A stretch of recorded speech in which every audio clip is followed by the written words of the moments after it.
देखिए, लखनऊ में हुए बिल्डिंग हादसे में ऑपरेशन जिंदगी जारी है, लेकिन सबके बीच एक बड़ी खबर सामने आ रही है। लखीमपुरी कांड के मुख्य आरोपी आशीष मिश्रा को जमानत मिल गई है। ये बड़ी खबर सामने आ रही है। सुप्रीम कोर्ट ने अंतरिम जमानत दे दी है आशीष मिश्रा को। यह इस वक्त की बड़ी खबर आपको बता दें। इस पूरे मामले में लगातार सुनवाई चल रही थी, लेकिन फैसले को सुरक्षित रख लिया गया था और ये अब बड़ी खबर सामने आई है कि उन्हें अंतरिम जमानत दे दी गई है। आशीष मिश्रा उर्फ मोनू को सुप्रीम कोर्ट ने अंतरिम जमानत दे दी है। लखीमपुरी कांड के मुख्य आरोपी ये रहे हैं आशीष मिश्रा।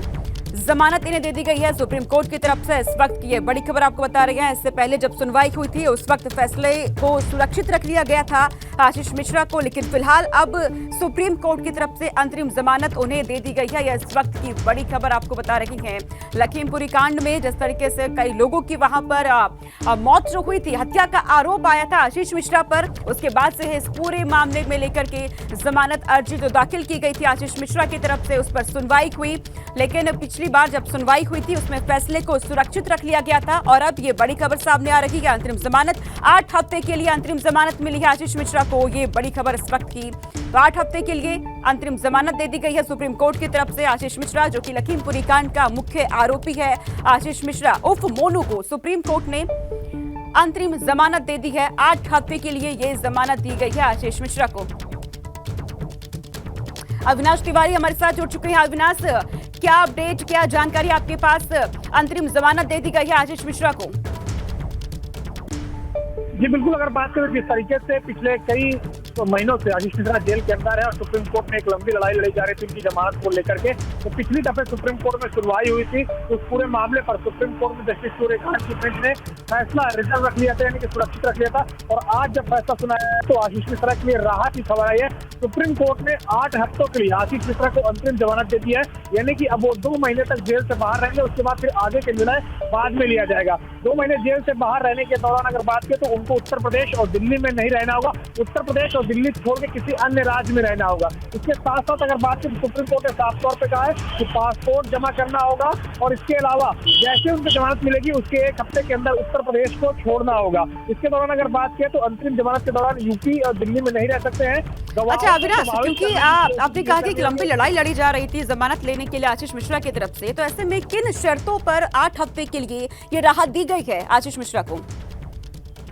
देखिए, अगर बात करें तो शर्तें ये लगाई गई है कि उनको पासपोर्ट जमा करना होगा, दिल्ली और इसके अलावा उत्तर प्रदेश में नहीं रहना होगा, गवाहों को प्रभावित करने की कोशिश नहीं करनी होगी, इसके अलावा ट्रायल कोर्ट में सुनवाई टालने करनी होगी, इसके अलावा ट्रायल कोर्ट में सुनवाई टालने की मांग नहीं करनी होगी। और इसके साथ साथ अगर बात करें तो आशीष मिश्रा कोर्ट को अपनी लोकेशन के बारे में बताएंगे, यानी कि वो दिल्ली और उत्तर प्रदेश को छोड़ करके जिस भी राज्य में या जिस भी जगह पे रहेंगे उनको बताना होगा कि किस राज्य में है और किस शहर में है, किस स्थान पे है, ये कोर्ट को बताना होगा। इसके साथ साथ ये भी कहा गया है कि मिश्रा परिवार के, यानी कि आशीष मिश्रा के परिवार के किसी भी सदस्य के द्वारा किसी भी गवाह को या फिर कोर्ट में किसी भी तरीके से केस को प्रभावित नहीं किया जाएगा। और इसके अलावा अगर ऐसा किया जाता है तो जमानत रद्द हो जाएगी। साफ तौर पर सुप्रीम कोर्ट ने यह साफ कहा है। और 14 मार्च को सुप्रीम कोर्ट आगे के निर्देश जारी करेगा, यानी कि 14 मार्च को अब आगे का सुप्रीम कोर्ट फिर से सुनवाई करेगा और जिस तरीके से जमानत मिली है उसके बाद आशीष मिश्रा का किस तरीके से व्यवहार रहता है, किस तरीके से गवाह और केस पर असर रहता है, इन तमाम सारे मद्देनजर रखते हुए तब सुप्रीम कोर्ट आगे की निर्णय देगा। अभी फिलहाल अंतरिम जमानत है 2 महीने के लिए, 2 हफ्ते के लिए, 8 हफ्तों के लिए माफ करिएगा, यानी कि 2 महीने कुल रहेंगे। 2 महीने उनको बाहर रहना होगा और इसके साथ साथ अपनी लोकेशन के बारे में सुप्रीम कोर्ट में बतानी होगी, अपना पासपोर्ट जमा करना होगा। और इसके साथ साथ अगर बात करें तो किसी भी गवाह को और किसी भी केस में अगर बात करें तो प्रभावित नहीं करना होगा। और जो ट्रायल चल रहा है निचली अदालत में, वहां पे अगर बात करें तो ये मांग नहीं करनी होगी कि उनकी जो केस है उसमें जो है आगे सुनवाई रोकी जाए, आगे किस तरीके से जो तमाम कार्यवाही है उसको जमानत नहीं देने के लिए वो उनकी तरफ से लगातार विरोध किया जा रहा था, कहा जा रहा था कि गलत संदेश इससे जाएगा समाज में। क्या कोई रिएक्शन सामने आया? जी देखिए, उत्तर प्रदेश सरकार जब इस तरीके के केसेस होते हैं तो राज्य सरकार से पूछा जाता है कि राज्य सरकार का इस पे क्या कहना है। तो उत्तर प्रदेश सरकार ने अपनी ओर से वहां पे एक अपना स्टेटस पॉइंट रख दिया था और साफ तौर पे कहा था कि उत्तर प्रदेश सरकार नहीं चाहती कि आशीष मिश्रा को जमानत मिले, इससे समाज में एक गलत संदेश जाएगा। लेकिन सुप्रीम कोर्ट में एक लंबी तकरीर हुई, एक लंबी दलील रखी गई और सुप्रीम कोर्ट में आशीष मिश्रा के वकील के रूप में मुकुल रोहतगी ने वहाँ पे तगड़ी दलीलें रखी और तमाम तरह साक्ष्य रखे। उन्होंने साफ तौर पर बताया कि जब से ये पूरा हिंसा कांड हुआ है तब से आशीष मिश्रा या उनके परिवार के किसी भी सदस्य ने किसी भी गवाह को प्रभावित नहीं किया है। और उत्तर प्रदेश सरकार ने भी इस बात को माना है कि किसी भी गवाह के खिलाफ कोई भी अगर बात करें तो गलत चीज़ें नहीं हुई है, किसी भी गवाह को प्रभावित करने की कोशिश नहीं की गई है और सभी गवाह सुरक्षित रहे हैं। केस में किसी भी तरीके से कोई गलत तरीके से कार्य नहीं किया गया। इस वजह से अगर हमारे बात साथ करें इस तो वक्त सुप्रीम देखिए कोर्ट में भारतीय भी किसान एक अहम यूनियन के नेता जो हैं वो राकेश टिकैत भी हमारे साथ फोन लाइन पे जुड़ चुके हैं। राकेश जी, आपका की पहली क्या प्रतिक्रिया है इसको लेकर के? आशीष मिश्रा को 8 हफ्ते के लिए जमानत दे दी गई है, राहत दे दी गई है। क्या आप 8 हफ्ते बाद फिर जेल जाएंगे? भाई जब सुप्रीम कोर्ट ये कह रहा है कि उसने कोई उसके बाद में उसके परिवार ने उन्हें किसी को डरा नहीं, धमका नहीं और इसका व्यवहार ठीक रहा, तो इस तरह के बहुत लोग हैं। तो ये पली पल की है सुप्रीम कोर्ट की, तो सभी को उस तरह की राहत मिल जाए। फिर भाई जो इसमें दलीलें दी गई हैं, इसी तरह की दलील 302 के मुलजिम को, सभी लोगों को देश में फिर राहत मिल जाए। क्योंकि सुप्रीम कोर्ट पे नहीं कह सकता कोई भी। अब कोर्ट ने क्या देख कर दिया है, उनकी जो बेल उनको दी है, तो इसी तरह के बहुत केस हैं, तो उनको सबको फिर राहत मिल जानी चाहिए। और एक ये बली बन की है, इसका सब लोग संज्ञान में लेंगे इसको। यानी इसका विरोध आप भी कर रही हैं जिस तरीके से? देखिए यूपी सरकार ने भी कहा था कि जमानत नहीं दी जानी चाहिए, गलत संदेश एक जाएगा इससे समाज में। ने कहा कि ये पहले से ही संदेशा था, जब पहले भी वहां पर सुप्रीम कोर्ट में कहा गया कि क्या कितने दिन तक और इसको जेल में रखा जा सकता है। इसका मतलब ये है कि उनको कोई कुआरा था, पहले से ही ये धारणाएं बन चुकी थी कि इनको बेल देनी है। तो हमने कहा कि जिस ग्राउंड पे इनको बेल दी गई है, इसी ग्राउंड पे और 302 के मुलजिमों को, उनको भी बेल मिल जानी चाहिए सभी को। मतलब आप राकेश टिकैत जी, आप सुप्रीम कोर्ट की इस अंतरिम जमानत के फैसले से आप सहमत नहीं हैं? नहीं, हमने ये कहा कि जैसे इनको दी है, इस तरह के जो और केस भी हैं, उनको भी राहत से इसी तरह से मिल जानी चाहिए। हमने ये कहा, हमने फैसले पर कोई सवाल नहीं हम खड़ा कर रहे। फैसले में तो जो वकील होंगे तो वो करेंगे, हम करेंगे। लेकिन हमने कहा कि किस तरह से इनको राहत मिली है, इस तरह के केस और भी हैं, तो उन सबको भी राहत मिलनी चाहिए। नहीं, उनको पासपोर्ट अपना जमा करना होगा, वो उत्तर प्रदेश और दिल्ली में नहीं रह पाएंगे, और भी बहुत सारी शर्तें लागू हैं इस अंतरिम जमानत में। बात में जितने शर्तें लागू हैं तो उसमें भी लागू हो जाए। भाई जेल तो जेल होती है, और जेल के बाहर कह दो जी आप दिल्ली में, और वहां नहीं रहेंगे वो घूम तो लेंगे और जगह। तो हिंदुस्तान तो बहुत बड़ा है, पासपोर्ट भी जमा कर देंगे। नेपाल में तो बगैर पासपोर्ट के चले जाते हैं। नेपाल में कारोबार है इनका, वहां अपना कारोबार कर लेंगे। नेपाल में विदेश तो घूम ही आओगे। बहुत कंट्री ऐसे हैं कि जहाँ पासपोर्ट नहीं लगता। टिकैत साहब, वैसे आप ये कह नहीं रहे कि आप असहमत हैं सुप्रीम कोर्ट से, लेकिन उसके अलावा आपने सब कुछ कहा है कि जिस तरह की राहत मिली है, इस तरह की राहत बहुत और लोग हैं, उनको भी मिलनी चाहिए। फिर अब आप क्या करेंगे? सुप्रीम कोर्ट में उत्तर प्रदेश की सरकार ने इस जमानत का विरोध किया था, और जमानत उसके बाद भी 8 हफ्ते की अंतरिम मिल गई है। भाई कोर्ट ने, क्योंकि इसको सुप्रीम कोर्ट ही इस मामले को देख रहा है, सुप्रीम कोर्ट ने ही इनको दोबारा अंदर करवाया।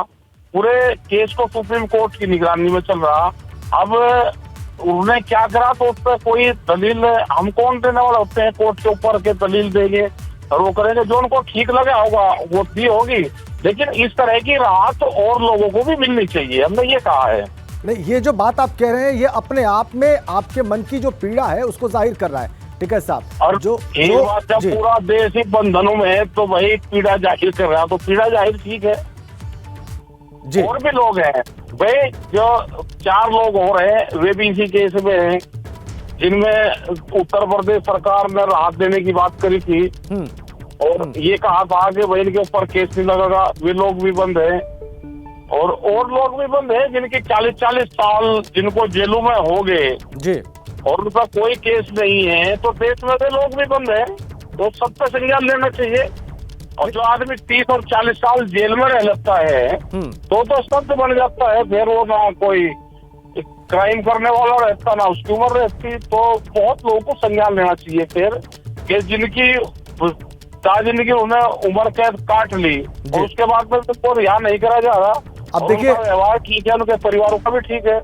आपका तर्क अपनी जगह जो है उसके मायने हो सकते हैं, लेकिन अब तो जमानत सुप्रीम कोर्ट ने दी है, उससे ऊपर भारत में कोई कोर्ट है नहीं और उस पर टीका टिप्पणी की नहीं जा सकती राकेश टिकैत साहब। लेकिन इस पर टिप्पणी करते हुए आपने अपनी पीड़ा जाहिर की, यहाँ पर अपनी बात रखी, इसके लिए बहुत बहुत धन्यवाद। राकेश टिकैत किसान नेता कह रहे हैं कि जिन बातों को रखते हुए सुप्रीम कोर्ट ने जमानत दी है वो बहुत सारे आरोपियों पर लागू होती हैं, तो सबको जमानत दे दी जानी चाहिए। तमाम 302 के जो मुलजिम हैं, जो सालों से जेल में बंद हैं और जिनका व्यवहार अच्छा रहा है, उन सबको जमानत दे दी जानी चाहिए इस तर्क पर, यह कहते हुए अपनी पीड़ा जाहिर कर रहे थे अभी राकेश टिकैत। अविनाश तिवारी हमारे साथ हैं, हमारे संवाददाता, वो इस अंतरिम जमानत पर और रोशनी डालेंगे किस शर्तें क्या रखी हैं सुप्रीम कोर्ट ने। उसमें से एक शर्त यह है, पहली बात तो ये कि ये अंतरिम जमानत है, ये इंटरिम रिलीफ है, 8 हफ्ते के लिए है और इसमें उनको अपना पासपोर्ट जमा करना होगा, उत्तर प्रदेश और दिल्ली से उनको बाहर रहना होगा। और अविनाश तिवारी हमारे साथ जुड़े हुए, वो इन शर्तों पर और रोशनी डालेंगे और प्रकाश डालेंगे, बताएंगे कि शर्तें क्या रखी हैं सुप्रीम कोर्ट ने जमानत देते वक्त। अविनाश। देखिए राजेंद्र, अगर बात करें तो जिन बातों का जिक्र अभी राकेश टिकैत कर रहे थे, इन बातों का जिक्र सुप्रीम कोर्ट में पीड़ित पक्ष के वकील दुष्यंत दवे कर चुके हैं और सुप्रीम कोर्ट ने ये तमाम सारी दलीलें सुनी है और उसी के बाद अपना फैसला रिजर्व किया था। और आज जब अपना फैसला दिया तो उसमें साफ तौर पर कहा है कि आशीष मिश्रा को 8 हफ्तों के लिए जमानत दी जाती है, ये अंतरिम जमानत होगी। उनके व्यवहार को देखा जाएगा, उनके आचरण को देखा जाएगा, फिर आगे का निर्णय लिया जाएगा। इस दौरान अगर बात करें तो उनको उत्तर प्रदेश या दिल्ली के किसी भी स्थान में रहने की अनुमति नहीं होगी। जैसे ही वो जेल से बाहर आते हैं, उनको 1 हफ्ते के अंदर दिल्ली या उत्तर प्रदेश को छोड़ना होगा और जहां पर भी वो रहते हैं, यानी कि भारत के जिस भी राज्य में रहते हैं, जिस भी शहर में रहते हैं, उसकी जानकारी उनको अपने लोकल पुलिस स्टेशन में देनी होगी। यानी कि जिस तरीके से लखीमपुर खीरी में ये पूरा कांड हुआ था, तिकुनिया थाना पड़ता है, तो वहां पे उनकी इस बात की जानकारी देनी होगी कि वो आखिर भारत के किस राज्य में, किस शहर में है।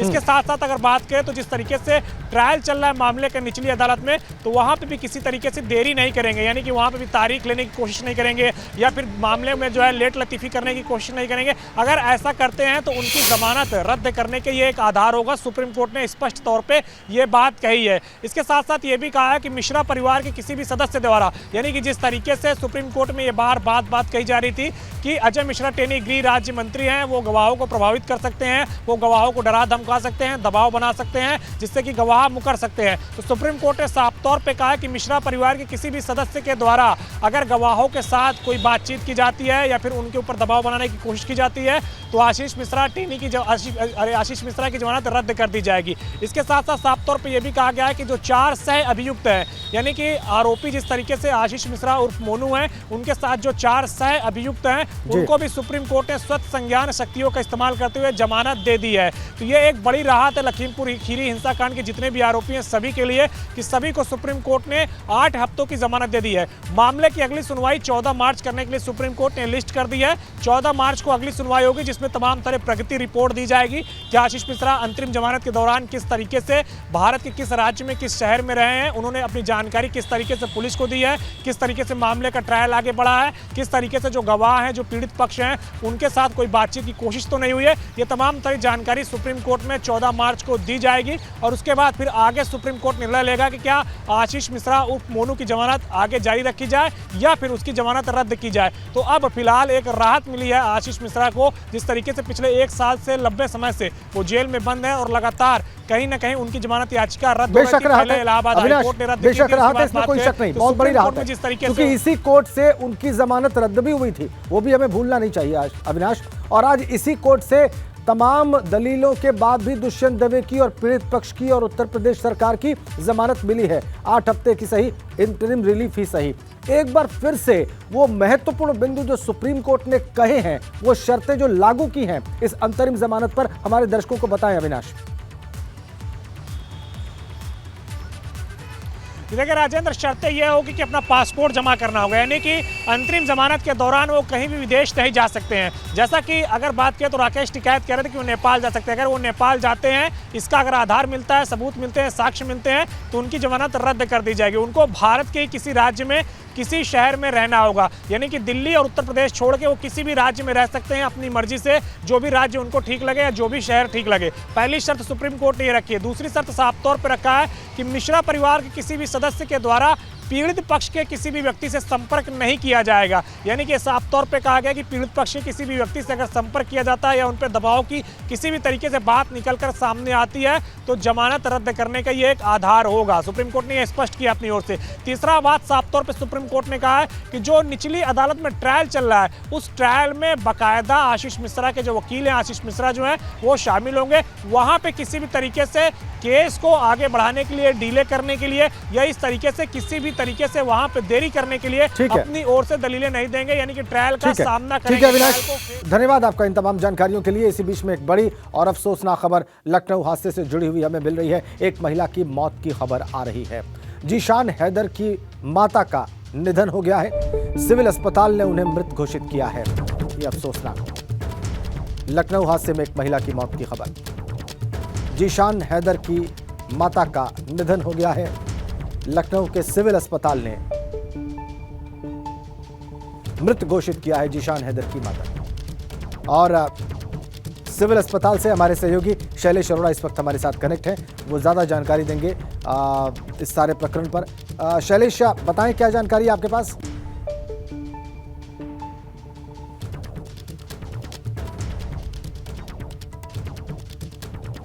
शैलेश, आपको मेरी आवाज मिल रही है? शैलेश अरोड़ा हमारे साथ जुड़े हुए सिविल अस्पताल में ही मौजूद हैं और चूंकि इस महिला को सिविल अस्पताल में ही मृत घोषित किया गया है इसलिए शैलेश अरोड़ा ज्यादा इस पे जानकारी हमें देंगे। शैलेश, क्या जानकारी मिल रही है आपको?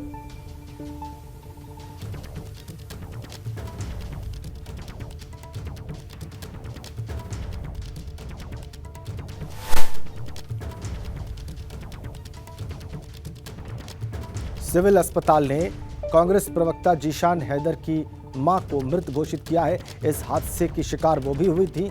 अब उनकी मृत्यु की खबर आ रही है। अफसोसनाक।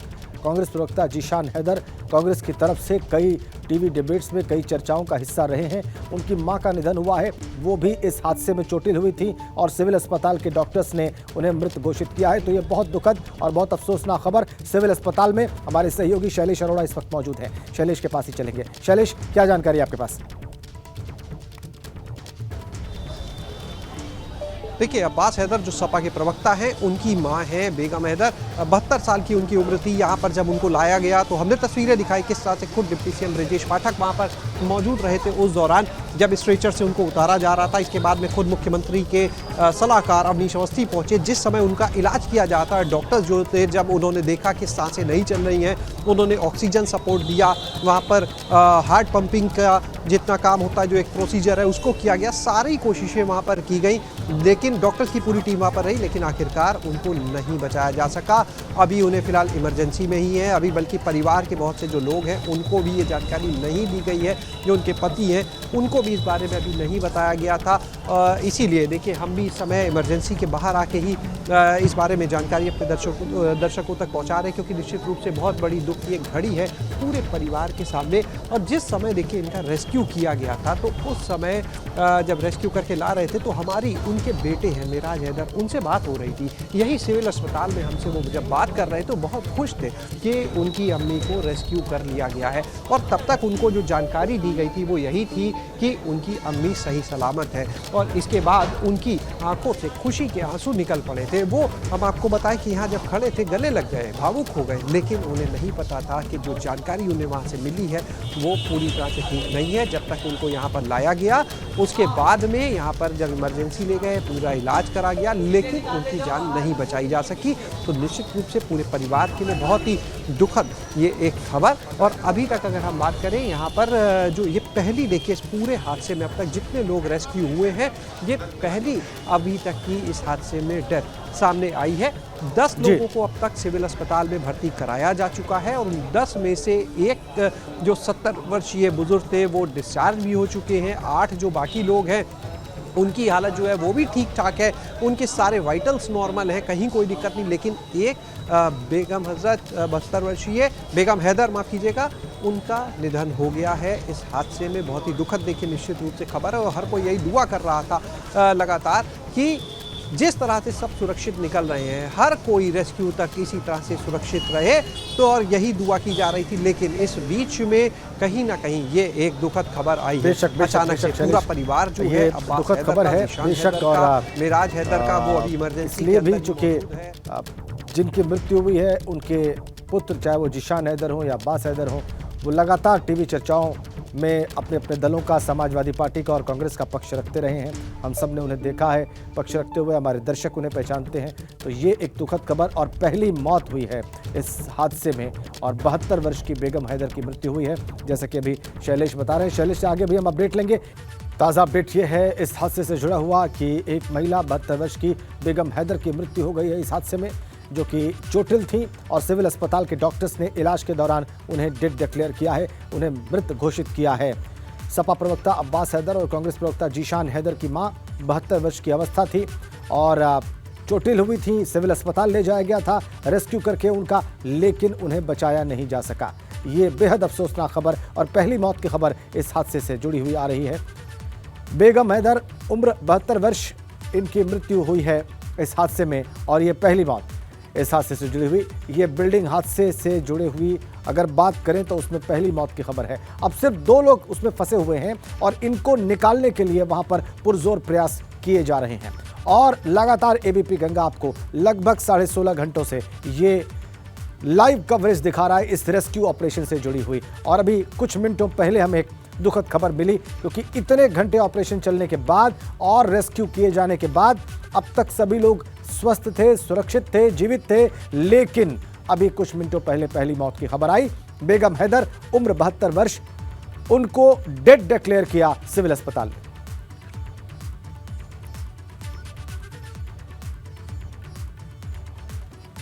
और अब तक क्या क्या हुआ है इस हादसे से जुड़ा हुआ, वो जानकारियां अब आपको विस्तार से दे दें। 4 मंजिला इमारत के मलबे से अब तक कुल 15 लोग रेस्क्यू करके बाहर निकाले गए हैं। अभी भी 2 लोग इसमें फंसे हुए हैं और उनको निकालने के प्रयत्न जारी हैं। अधिकारियों से बात कर रहे हैं, जो 2 लोग फंसे हुए हैं मलबे में, लगातार फोन पर वो अधिकारियों के संपर्क में हैं, और अधिकारी भी लगातार उनसे बात करके उनके हालचाल को, उनकी पोजीशन को समझ रहे हैं। राहत और बचाव के काम में अभी भी 2 से 3 घंटे का वक्त लग सकता है। सीएम योगी ने जांच कमेटी का गठन कर दिया है इस सारे प्रकरण की जांच के लिए। 3 सदस्यों की ये कमेटी है और इसका गठन खुद मुख्यमंत्री ने किया है इस सारे प्रकरण, इस हादसे और इसके कारणों की जांच के लिए। लखनऊ की कमिश्नर रोशन जैकब, वो इसकी अध्यक्ष हैं इस कमेटी की, और इसके अलावा joint commissioner police Piyush Modiya इस कमेटी के सदस्य बनाए गए हैं। इसके अलावा पीडब्ल्यूडी के चीफ इंजीनियर इस कमेटी में शामिल हैं। तो ये 3 लोग इस सारे हादसे की जांच करेंगे, इस हादसे के पीछे के कारण क्या है उसकी तलाश करेंगे, और 1 हफ्ते में इस कमेटी को अपनी रिपोर्ट मुख्यमंत्री योगी को सौंपनी होगी। 1 हफ्ते का समय दिया गया है। ये अब तक जो कुछ हुआ है उससे जुड़ी जानकारियां हम आपको दे रहे थे। लखनऊ बिल्डिंग हादसे में पहली मौत की खबर है। एक महिला 72 वर्ष की बेगम हैदर की मृत्यु हुई है। 15 घंटे से ज़्यादा वक्त तक मलबे में फंसी थी बेगम हैदर, और समाजवादी पार्टी के प्रवक्ता अब्बास हैदर की मां थी बेगम हैदर। कांग्रेस प्रवक्ता जीशान हैदर की भी मां थी बेगम हैदर। और ये आप लाइव फुटेज देख रहे हैं सिविल अस्पताल से। जबरदस्त दुख, पीड़ा और तकलीफ में परिवार, बिल्कुल स्वाभाविक इस हादसे में अपनी मां को खोया है सपा प्रवक्ता अब्बास हैदर ने। कांग्रेस प्रवक्ता जीशान हैदर ने 72 वर्ष की मां, उनकी बेगम हैदर इस हादसे में उनकी मौत हुई। सिविल अस्पताल के डॉक्टर्स ने उन्हें मृत घोषित किया है। 15 घंटे तक मलबे में दबी हुई थी, उनका रेस्क्यू किया गया, लेकिन उनको बचाया नहीं जा सका। देखा आपने तस्वीरों को। तकलीफ में परिवार, तकलीफ में उनके पुत्र, तकलीफ में उनके परिजन, बिल्कुल स्वाभाविक। और इसी अपडेट के साथ इस बुलेटिन में फिलहाल इतना ही।